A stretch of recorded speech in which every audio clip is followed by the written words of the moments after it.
Jamani ndugu zangu, mnahangaika rafiki yangu na maisha. Yote hiyo kuto kusoma Qur'ani. Hamjui hata kwenye Qur'ani kunasemwa nini. Ndio maana mnahangaika na maisha.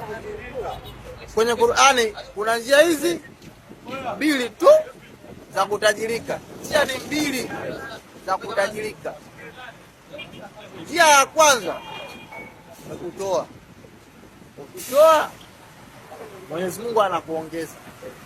Kwa kutoa ndio njia ya kwanza. Wewe kama unaona mambo yako magumu, wewe toa. Basi hiyo ndio njia iliyoka kwenye Qur'ani. Wewe ukitoa 200, Mungu anasema atakuongea 400, yaani atakurudishia mara 2 yake. Maana atakupa 400 au zaidi.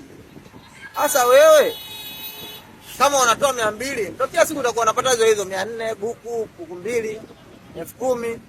Ila wenzako kina Baresa huko wanatoa mamilioni ya pesa, wanapata mamilioni zaidi ya juu ya pesa. Sasa wewe unahangaika kutoa 10,000, unapata laki ngapi? Ndio hizo. Toa hela nyingi upate hela nyingi.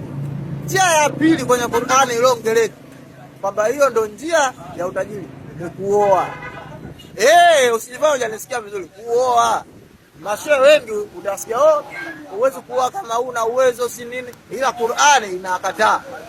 Inasema kuoa kama unahofia umaskini basi oeni. Yaani inasema kama unahofia umaskini basi oeni.